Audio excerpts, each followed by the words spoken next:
We're ready to go with the third session. I should explain that my name is Christopher Forsyth. I'm Professor of Private International Law at the University of Cambridge. But more than that, I'm Chairman of this session and am under strict instructions to keep to time. So, in order that we can have an opportunity for discussion at a later stage. One way in which I can save time is again acting on instructions. I'm not going to introduce every speaker because most of the speakers on this panel you have already seen earlier today. It's only Ms. Boltzmann on the far left-hand side who is new to you. She is Senior Legal Counsel at the Permanent Court of Arbitration and an Executive Director of ICCA Publications. She is published in the field of international commercial arbitration and is Adjunct Professor at the University of Cape Town. That's her introduction. But we're going to start with His Excellency Judge Yusuf. Judge Yusuf. The theme of our session today is international disputes and transactions. And I think it would be interesting to start with what is meant exactly by an international dispute of a legal nature.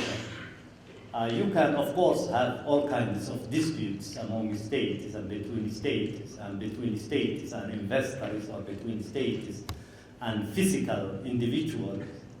But when you have a legal dispute between two states, then you either negotiate or you resort to conciliation or you resort to more formal, more structured methods of dispute settlement, such as arbitration and adjudication or a judicial settlement of disputes. So the two that are of direct interest to us this afternoon, and I'm quite sure that our colleagues from the PCA will put most of the emphasis on the second one, on the arbitration, and I will put most of the emphasis on judicial settlement. These are the two that are of specific interest to us this afternoon. And for a legal dispute to be submitted to the International Court of Justice, or I should rather say for a dispute to be submitted to the International Court of Justice, it has to be a legal dispute. A political dispute cannot be submitted to the International Court of Justice. And if it was submitted as such, the court maybe would not actually be able to deal with it, although the court has, to a certain extent, the only case in which the court has returned some sort or half of a non-liquid was in the nuclear cases.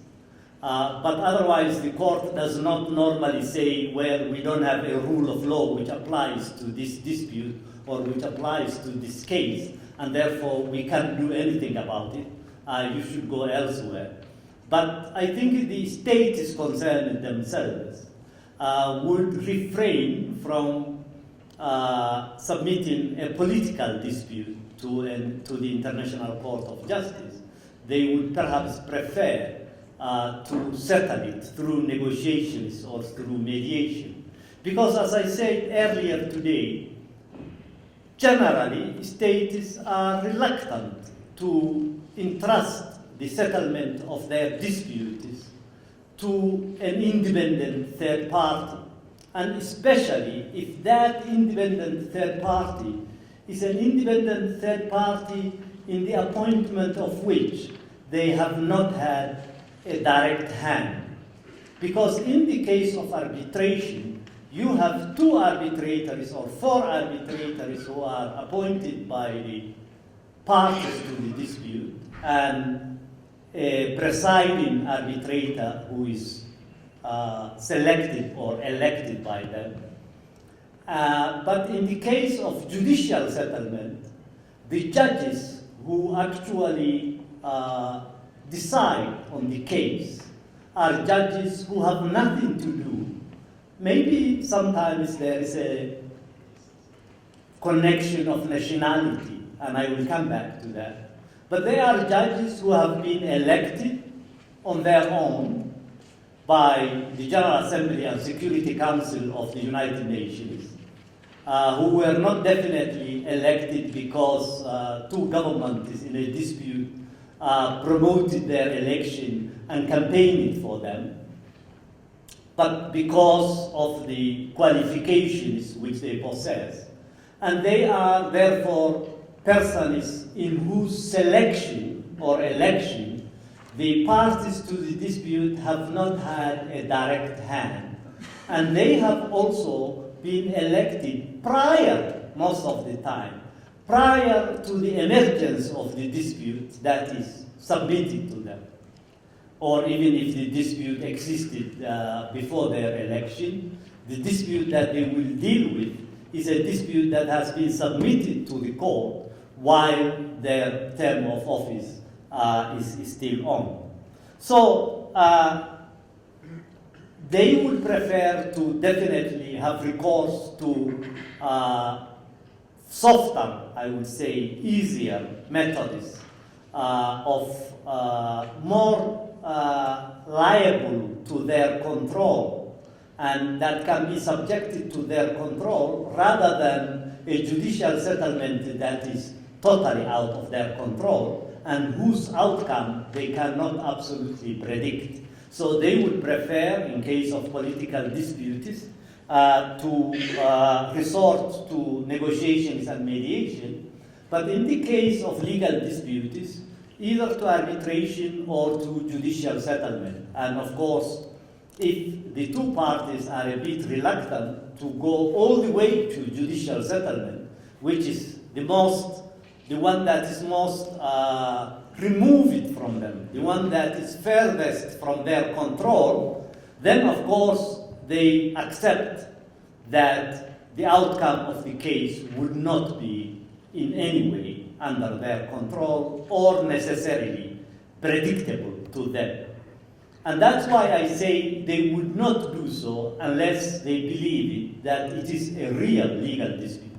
So what do we mean by a legal dispute? And the court, because it's a court of law, and it has had to deal with disputes for a very long time, together with its predecessor, the Permanent Court of International Justice, had definitely to deal with this issue, because the court wanted to clarify that the disputes that it deals with are disputes of a legal nature.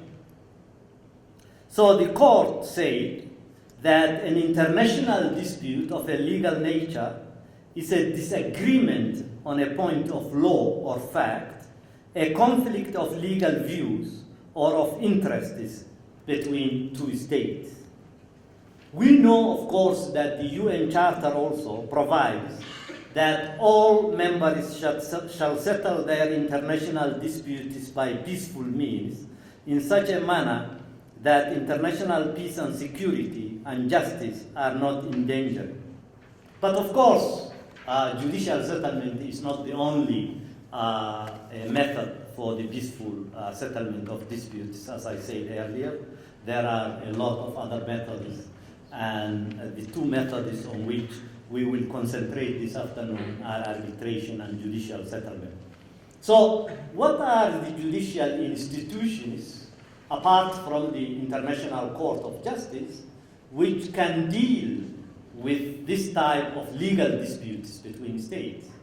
Well, I think that the International Court of Justice was, as I said this morning, set up by the United Nations, because when the United Nations Charter outlawed the recourse to war to settle disputes, then a mechanism, an effective mechanism, to which recourse could be had to settle peacefully such disputes had to be created. And since the Permanent Court of International Justice was not part of the panoply of institutions that belonged to the League of Nations, but it was a little bit removed from the League. And the Council of the League could refer cases to it, but it was not an organ of the League.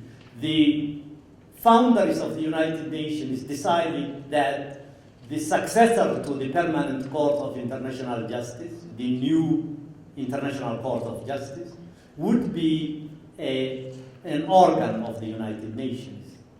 And so that's why it is called the principal judicial organ of the United Nations, because there are other principal organs, as you well know, the Security Council, the General Assembly, etc.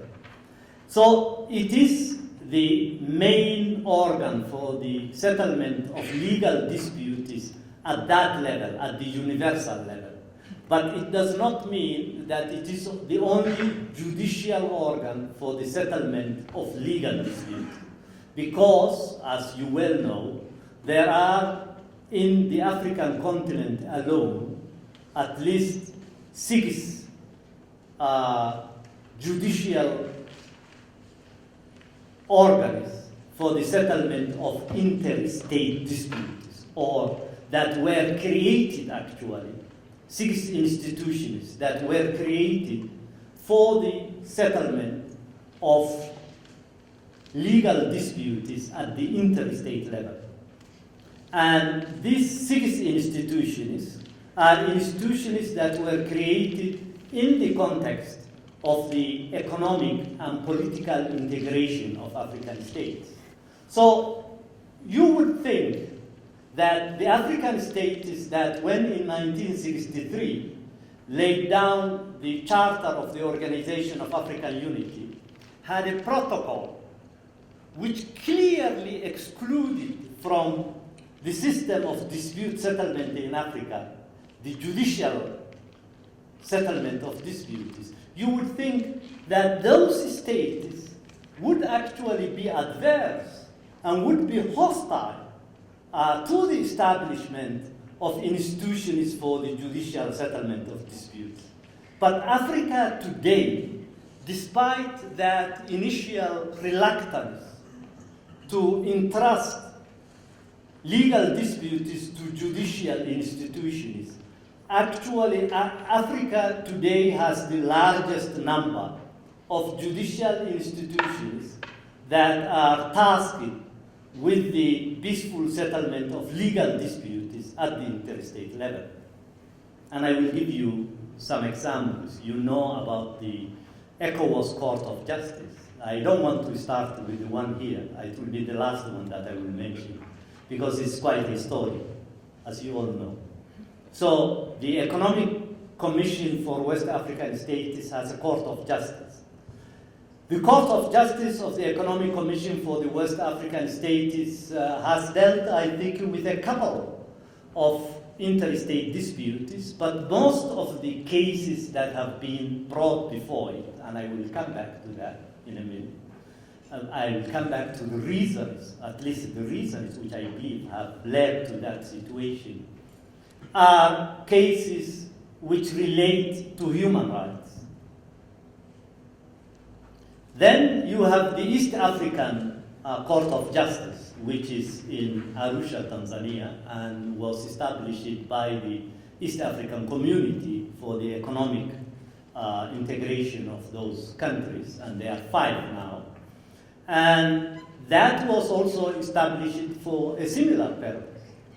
But it had only one case as far as interstate disputes are concerned, 2 cases with respect to the appointment of members of parliament, or 2 cases actually dealing with the institutions of the economic community of East Africa, which is a legitimate, I think, issue to be submitted to a court of an economic group, economic integration scheme. And all the other cases are also cases which relate to human rights. And then you've got 4 minutes left. Okay. And then there are the the CEMAC tribunal for the CEMAC countries, the Central African countries. Then there is the SADC, and that's the last one I wanted to come to, because you know what it has come to, actually, as a result of its jurisprudence on human rights. And the judgment which it made in relation to Zimbabwe. The court was dismantled or suspended, its charter has been revised, and now I'm told that the member states of the SADC have decided that it could only deal with interstate disputes, it should never deal with human rights issues. And the main reason, and this is what I wanted to say with respect to the Ecowas court, the main reason why many of these courts have actually taken on issues of human rights, I would attribute it to two main reasons, actually. One is the prevalence of human rights violations in the African continent. And of course, the fact that there are a lot of people who are ready and willing to file cases against their governments for human rights violations. And secondly, is the underutilization of these courts. And this is where the main problem lies. Because despite the apparent acceptance, and there I go back to my initial question, what happened to these states that were unwilling to have judicial settlement of disputes, even written in the protocol in 1963? Despite the apparent acceptance of judicial settlement of disputes, despite the creation of these judicial institutions, the African countries, it's quite clear, are still left with some reservations with respect to the recourse or resort to a judicial settlement of disputes. The only institution to which they have really resorted very frequently in the last few years is the International Court of Justice. And therefore, I think that there is still some reluctance and that the African countries have not totally overcome the Westphalian moment, what I call the Westphalian moment of their independence, which is similar to the period after the Westphalia Treaty in Europe, where sovereignty was considered a sacred notion of the state. Thank you very much. And now we have Ms. Bosman. Okay, I'm going to change the focus now and say a few words about commercial arbitration and about one of the main reasons that commercial parties in cross-border disputes tend to choose arbitration rather than a method like conciliation or mediation. And that's because it is actually very easy to enforce an award across borders. Now, so assuming that a party has prevailed in an arbitration and has obtained a binding and theoretically enforceable award, what that party needs to do is to find out where the assets of the losing party are located, to attach those assets, and then to actually file a proceeding to enforce against those assets under the law of the place where those assets are held. And this is a relatively easy process because of this very powerful instrument that is used in international arbitration called the New York Convention, more formally known as the UN Convention on the Recognition and Enforcement of Foreign Arbitral Awards of 1958. It applies both to the enforcement of agreements to arbitrate and to the enforcement of foreign arbitral awards. It doesn't apply to the setting aside of awards, which is a question of national law. It's a very, very successful treaty, as you can see from this map produced courtesy of UNTITLed, the UN Commission of International Trade Law, which was the body that developed the text of the convention. And you see that there's almost complete coverage of most regions of the world, except for the African continent, where only 32 of the 54 African Union member states have signed up to the convention. In places where arbitration has traditionally flourished and where there are large numbers, enforcement of awards is possible, and there are still some challenges to be faced on this continent. Now, the convention, as its name implies, applies to foreign arbitral awards. And what that means in the text of the convention is that an award issued in another jurisdiction can be enforced in a local court. It also means that an award that is not regarded as being domestic in the place where you're enforcing can also be enforced under the terms of the New York Convention.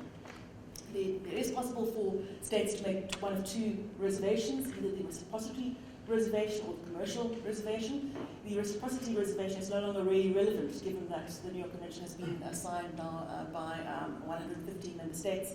And in fact, there are no reported cases of refusal based on the commercial reservation. It's known as a very arbitration-friendly convention for four main reasons. Firstly, it doesn't prescribe to signatory states exactly how, in terms of procedure, awards need to be enforced. But it does say you can't put in place a procedure that's any more difficult or burdensome than the procedure you have in place for the enforcement of domestic awards. That's number one. Number two is it places a minimal burden on the enforcing party. Effectively, all the enforcing party needs to do is take the authenticated text of the arbitration agreement and of the final arbitral award, take that to court, and ask the court to enforce the award. At that point, number three, the burden shifts to the party resisting enforcement to prove most of the grounds upon which refusal of enforcement may be issued by the National Court judge. And finally, it provides a limited and exhaustive list of reasons for refusal of enforcement. There's no possibility of review or appeal on the merits, and those grants for refusal of enforcement are broadly based in two main categories. There are 5 grants that can be raised by the party resisting enforcement and also approved by that party. And there are 2 grants that the National Court judge can actually raise of his or her own accord. So the grounds that can be raised by the party resisting enforcement are as follows. Firstly, invalidity of the arbitration agreement. There's something wrong with the way the arbitration agreement was entered into. It's not valid. Perhaps the person signing the contract wasn't authorized to sign it. Number 2, there's been a violation of due process in the course of the arbitration. One party was not treated in an appropriate way that respected their rights. Thirdly, that the tribunal exceeded its mandate. This is a jurisdictional ground and generally derives from a fairly narrow drafting of the arbitration clause. For instance, certain categories of disputes may be referred to arbitration and others not. If the tribunal does not respect the scope of the arbitration clause, then that might be a ground for refusal of enforcement. The fourth, that there's been some sort of irregularity in the way that the tribunal was composed. That's a ground that there are very few reported refusals on. And the last ground is that the award is not yet binding, so there's possibly some sort of form of arbitral appeal possible at the place of arbitration, or that the award has been set aside, i.e. annulled at the place of arbitration. There are 2 more grounds that the party resisting enforcement doesn't have to raise itself, but may be raised by the National Court judge. And those are effectively the public policy grounds of the Convention. The first is phrased in terms of arbitrability. All states provide that certain subject matters can be arbitrated and certain subject matters cannot. And typically the kinds of subject matters that cannot be arbitrated tend to relate to things like criminal matters, personal status, status of businesses, sometimes intellectual property matters. Those sorts of issues might be retained by a state for the exclusive jurisdiction of its national courts. If a tribunal has gone ahead and made a decision on one of those grounds and is trying to be enforced in a place that does not regard that area as arbitrable, then the award will not be enforceable. And the last ground is the general sort of catch-all public policy ground, that it's against some sort of moral principle of the country enforcing the award. Generally, national court judges tend to apply an international notion of public policy, and that's certainly we argue at Ecowas that should in fact be the approach of the national court judge, to try and take a narrow view of the notion of public policy when looking at your convention applications. I'm not going to go into some of these more specific points I'm not going to mention in the interest of time, except 4 minutes. Okay. To note that although the New York Convention is probably the most effective and the most widely used method for enforcing arbitral awards, there are in fact other conventions and instruments available. For instance, investment arbitration decisions issued under the ESIP Convention have their own system of enforcement. There are a couple of other conventions that also are used in Latin America, for instance. And the other main method through which awards are enforced these days is under the terms of the model law, the UNTITLed model law. It's not a treaty, it's a model for arbitration legislation developed by UNTITLed again that can be used by states in putting together arbitration legislation. It's been very, very widely used. So far being used by 90 territories or states. And what the model law does is provide for an arbitration right from beginning to finish, including provisions on enforcement of arbitral awards, including grounds for refusal of enforcement that are almost exactly the same as the grounds in the New York Convention. The model law is perhaps slightly broader, slightly more liberal. It doesn't limit its scope to foreign arbitral awards. It applies to awards wherever issued.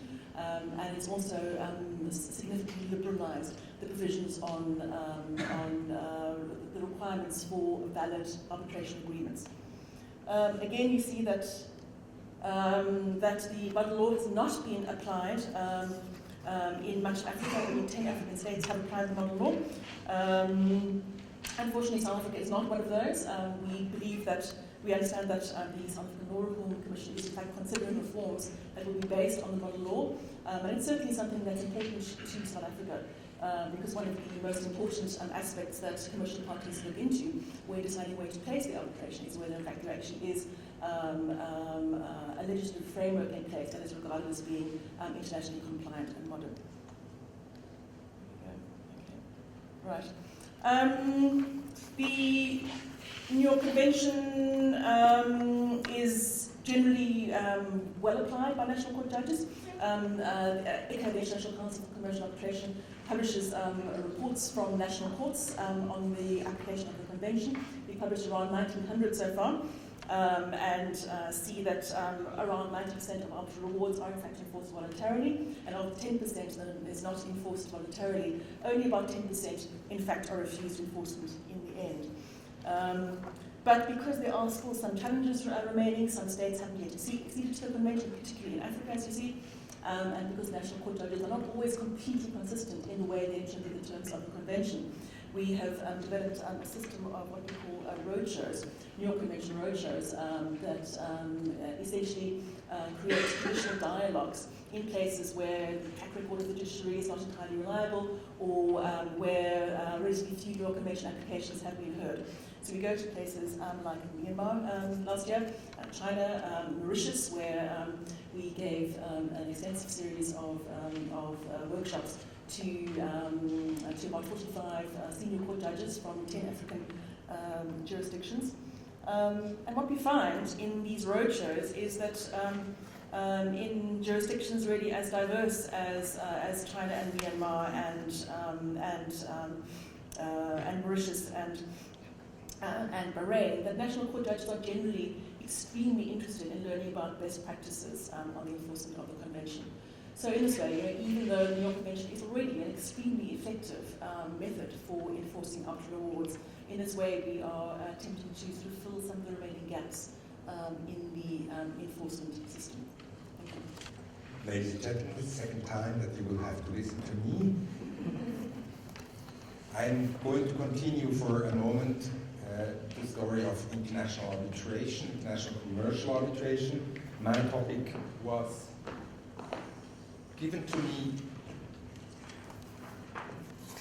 and it reads selecting the venue and applicable law. So what I'm not speaking about is selecting the jurisdiction in an international setting when it comes to state court proceedings.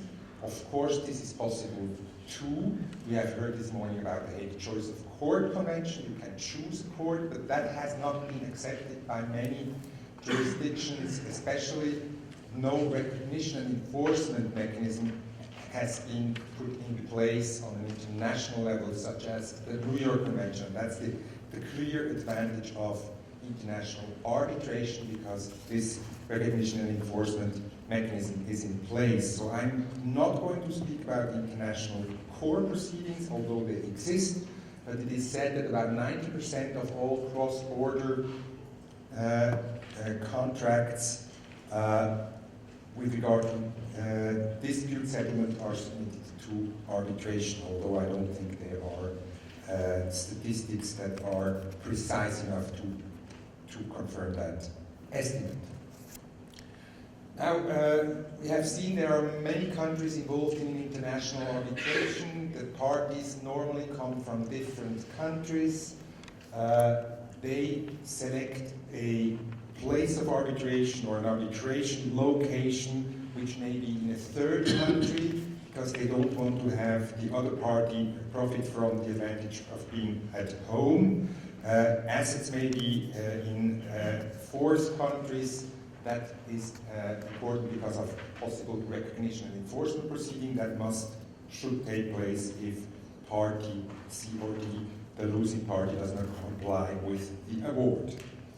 Now, what is the legal system in international arbitration as opposed to the state court system? I think it's the bottom layer here in both domestic and international arbitration. The bottom level being an arbitration agreement. That is the one and only foundation of any arbitration proceedings. Without an arbitration agreement, there is no arbitration. Of course, the other party can not raise any defense when it is called into an arbitration, but that's very rare. So the arbitration agreement replaces the national code of civil procedure or even the international instrument that gives the jurisdictional rules. Here it's only the arbitration agreement, but also rules that can be chosen through the arbitration agreement, such as institutional or ad hoc rules. You are aware of that. Now, of course, that's not the only legal basis on which international arbitration rests. If you look at the second pyramid here on the right, you see the middle level, the national arbitration legislation, and Ms. Bosman has just referred to one very important instrument in that context, the Untitled Model of 1985, which serves as a model for such national arbitration legislations, and Ms. Bosman has already told us that the 1965 Act here in South Africa will probably be replaced by an international arbitration act that will take a lot from the Untitled Model Law 1985 into account. And above all, of course, treaties such as the New York Convention, such as the other treaties Ms. Bosman has referred to. Certain jurisdictions in the world don't distinguish between domestic arbitrations and international arbitrations. South Africa still does. Once it will have adopted the Untitled Model Law-based legislation, it won't. There are countries such as France that make this distinction, or Switzerland. Others, Germany, England, don't. That has advantages and disadvantages. It's just important to know that there may be two different bases for arbitration in certain jurisdictions. The national arbitration legislation is normally called lex arbitri, and I will go into that a little bit further in the following. Now, I was called to tell you what selecting the venue means in arbitration. The venue is not as important a legal term because it normally designates the physical location of an arbitration. So where the hearings will be held, where the arbitrators will deliberate, where evidence is going to be taken. That is a physical and not a legal term. There are also instruments that use the term place for this physical venue. Much more important than the physical venue is the legal term, and that is referred to normally as the seat of the arbitration. For example, the English Arbitration Act uses this term. The same is true for many institutional rules, including the LCIA rules, which I will look at in a moment. Others use the word place of arbitration, for example, the Untitled Model Law in Article 20. But there's a funny or interesting aspect of this Article 20. Article 20 uses the word place both for the legal term and for the physical term. So that makes the word place unsure with regard to what it means. So the preferred term should be the seat of arbitration. However, if the parties have chosen a venue or place of arbitration, a location for their arbitration, and they don't say anything else, normally there is a presumption that the place, the legal place, will be the same, at the same location. Now, what is the seat of the arbitration, or the place in legal term? It's the legal or juridical domicile or home of the arbitration, the choice of which results in a number of highly significant legal consequences. Why is that so? The reason for it is that the legal domicile of an arbitration is attached to a legal, regulatory or statutory basis, which is the lex arbitri. So the seat belongs to the lex arbitri. Once the seat is defined, determined of an arbitration, it will be the law of that seat or place of arbitration that will give you the framework, in particular, or in the first place, the mandatory norms that will have to be respected if the arbitration is having its seat there. You see here a few important aspects of what the law of the seat, the lex arbitri, will give you. It will give you the authority of the arbitral tribunal vis-à-vis state courts, which is not the same in all jurisdictions, especially with regard to evidence taking or the issuance of preliminary measures. It will also have a say in the rules on independence and the challenge of arbitrators, and last but not least, it will also address the means of recourse or appeal against an arbitral award. So the lex arbitri is the most important legal basis for an arbitration, to the extent that the parties have not have their say.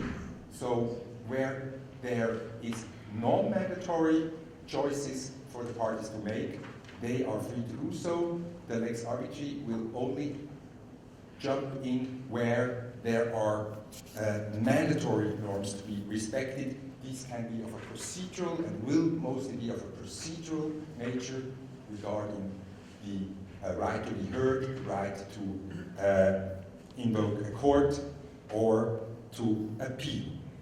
How is the seat to be determined?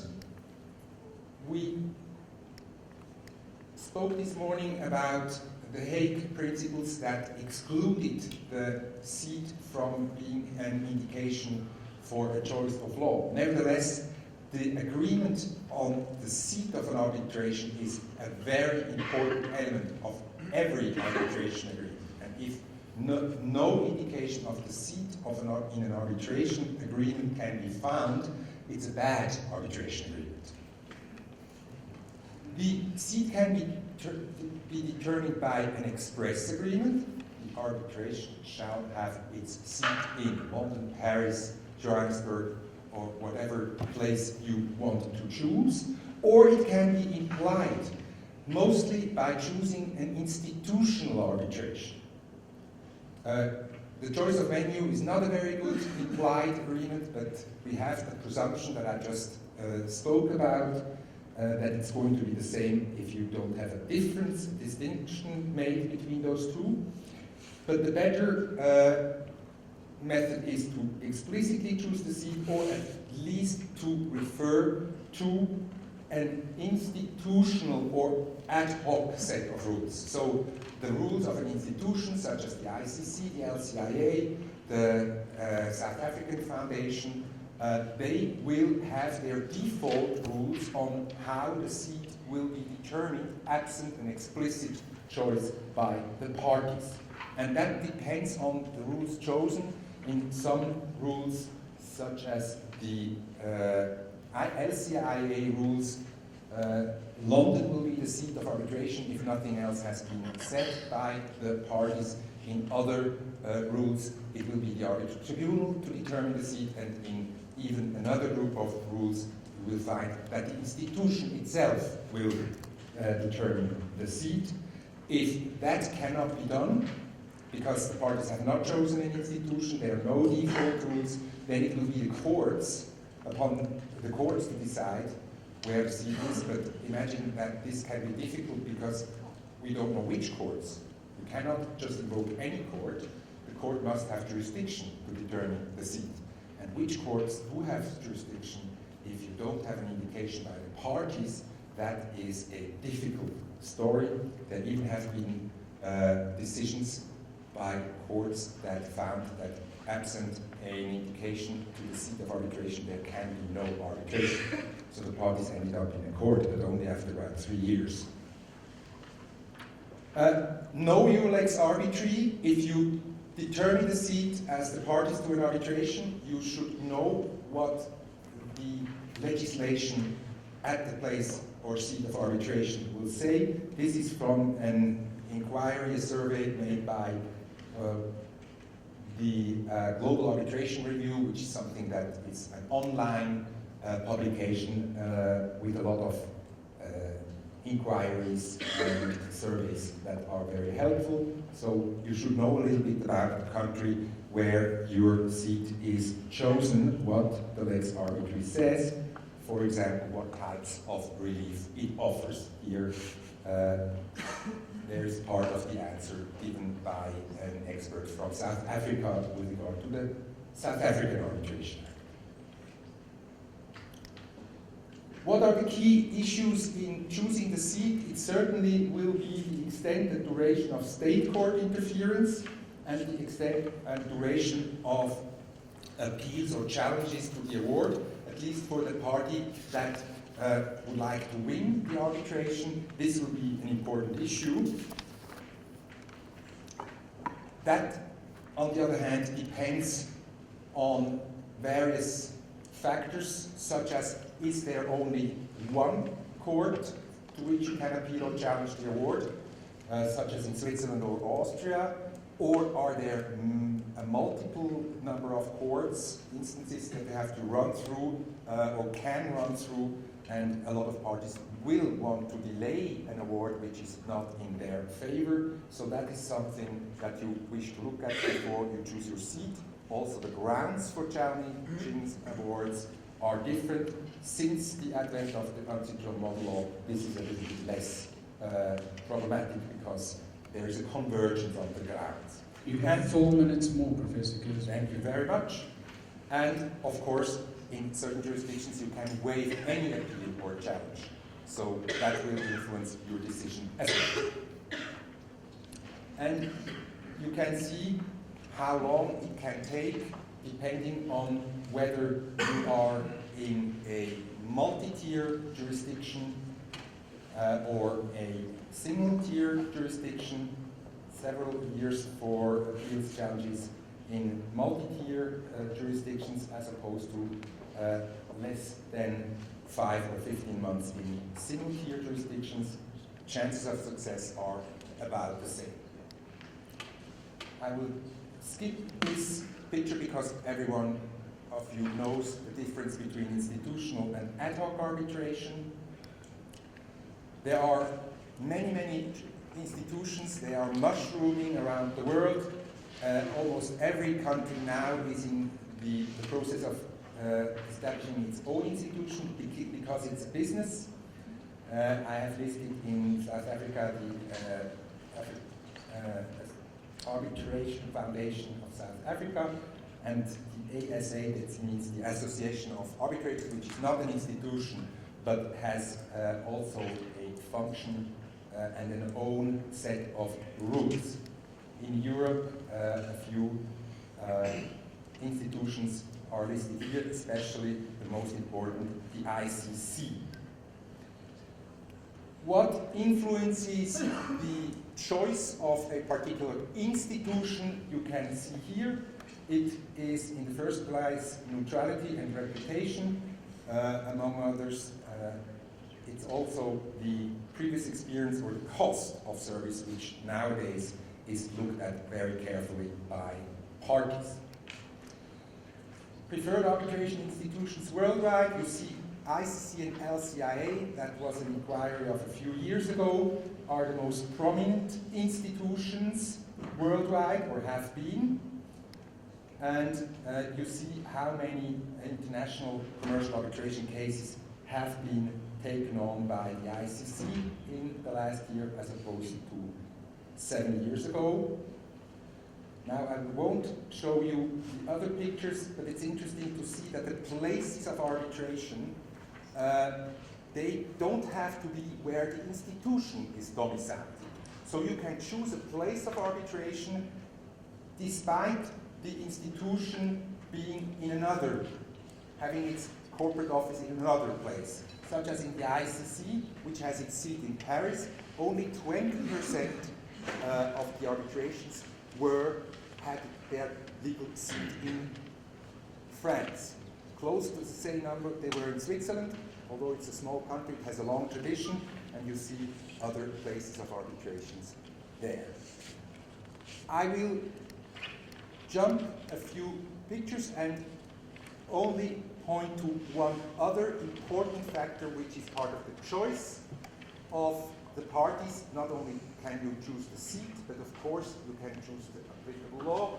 We have spoken about that in the context of the Hague Principles and other instruments this morning. Suffice it to say here that if you don't choose your applicable law, the arbitrators will have to do it themselves, and they can do it on the basis of specific methods. You see there are 3 major methods, the last of them being the voie directe, direct choice by the arbitrators without using conflict of law rules. I think in South Africa you still have to resort to conflict of law rules to determine the applicable law in arbitration. Last picture is what is the choice of the applicable law in ICC arbitration. It's interesting, England has the largest stake, followed by Switzerland and France. Those seem to be the most traditional contract or commercial law jurisdictions that parties confide in, or at least can find a compromise on choosing. Thank you very much for your attention. I'd like to thank all the speakers for accepting the discipline of the chair. So we have a few minutes left now for questions from the floor. And perhaps if anyone who has any question will just raise their hands and ask their question. Yes, there's a question. I have a question, but it relates to the first session, the very first one. May I do that? Or is In the absence of any other question, I think we can take a question that relates to the first session. Okay, then my question is directed to Judge Yusuf. In the first session, you said that none of the ICJ decisions were ever challenged or not complied with. And I want to challenge that, and I want to hear your opinion on the reasons why, for instance, the United States in the Avena case did not comply with the finding of the court, but followed its own decision eventually in its court when it had to decide on the execution of Mr. Medellin, and eventually withdrew from the protocols dealing with the consular, the rights, I think it's the consular rights, the protocols relating to that. That shows me that the ICJ isn't that effective if I compare it to the WTO dispute settlement system. The last part. Could you repeat the last part of your question? The last Which comment was not a basically question, was, but maybe yes, a comment. the fact that the ICJ decisions aren't always complied with, which makes it a less effective system than, for instance, the World Trade Organization's dispute settlement body and the disputes that is dealt with under that. You respond. Yeah. Thank you, Mr. Chairman. Can you hear? Yeah. Out of 124 judgments is rendered by the ICJ on contentious cases, you have just referred to one, and then you say, you draw the conclusion that the ICJ is less effective than the WTO. I am, must say, profoundly struck by that conclusion, because I don't really see the basis for it. First of all, what I said this morning was that no judgment of the court has ever been rejected by one of the parties to which it was addressed, although sometimes a party had a difficulty to implement a judgment. And as far as the Avena case is concerned, I would personally put it in that category, because the United States government never stated or never said that it rejected the Avena judgment. The United States government actually, under President W. Bush, wanted to comply and expressed its willingness to comply with the judgment, and even referring the matter to its Supreme Court. But unfortunately, the Supreme Court decided not to take up the matter. So, of course, unfortunately, the person was executed under the laws of Texas, which, of course, said that the decisions of the International Court of Justice were not binding on them as far as the state of Texas is concerned. But the federal government of the United States never said that the decisions of the court were not binding on them. Now, with respect to the withdrawal of the United States from the compromissory clauses of the consular relations convention, the Vienna Convention, I think that this is not the first case in which a state which loses a case withdraws from the compromissory or the instrument which contains the compromissory clauses. You know that the United States is, after the Nicaragua ruling by the International Court of Justice, also withdrew its compulsory jurisdiction declaration, its optional clause declaration, and therefore is no longer subject to the compulsory jurisdiction of the court. And recently, Colombia, because of the judgment of the court on Nicaragua-Colombia case, decided to withdraw from the Latin American or the American convention on the settlement, peaceful settlement of disputes, which actually carries the name of its capital. So it is funny that a country should withdraw from a convention which carries the name of its own capital.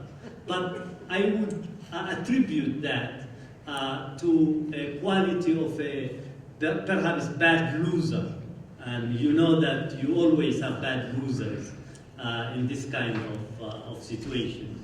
But what I meant to say is that no state has ever come out to say we are not going, and I should give you a third example, the Bakassi case, Bakassi Peninsula case, between Nigeria and Cameroon. A large chunk of territory, swathe of territory, was awarded by the court to Cameroon.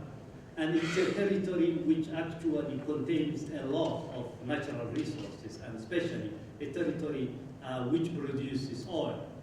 And the Nigerians were reluctant to relinquish that territory and to give it to Cameroon. But they never rejected the judgment of the court.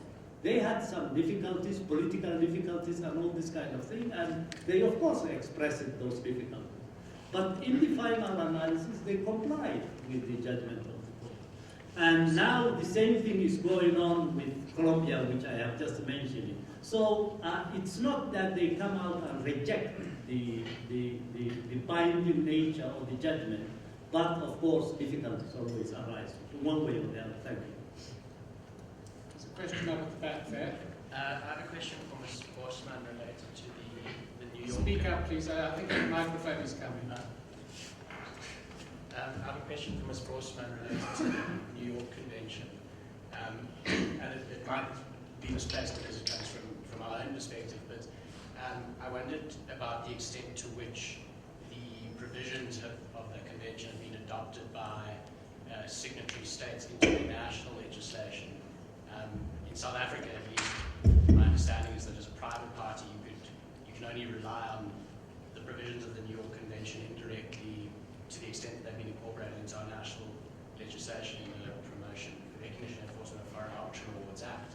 But that act came out in 1977, and the New York Convention was the late 50s, so there was a gap of over 10 years there. Do the majority of signatory states have national legislation that gives effect to the provisions of the Convention? Yeah, thank you. That's a very important point in terms of the application and practice of the Convention. It depends entirely which state you're talking about. Some states simply incorporate international treaties automatically, perhaps through the operation of in their constitution.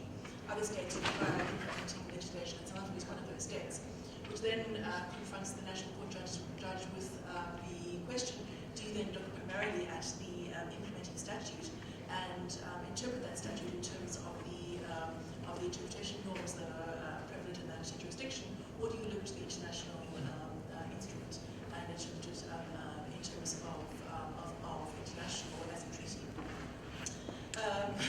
Practice differs on that. What I will say about the South African statute is that my reading is that it's in fact an incomplete incorporation of the Convention. For instance, it doesn't incorporate those parts of the Convention dealing with the enforcement of arbitration agreements. So in that sense, it's limited. Yeah, I mean, as a policy matter, national court judges are going to be constrained by whatever the practice is in terms of interpretation of statutes. I'm afraid it's now time for tea, so once more I thank the questioners who asked the question and the speakers who spoke, and thank them all for accepting my time limits. Thank you all very much.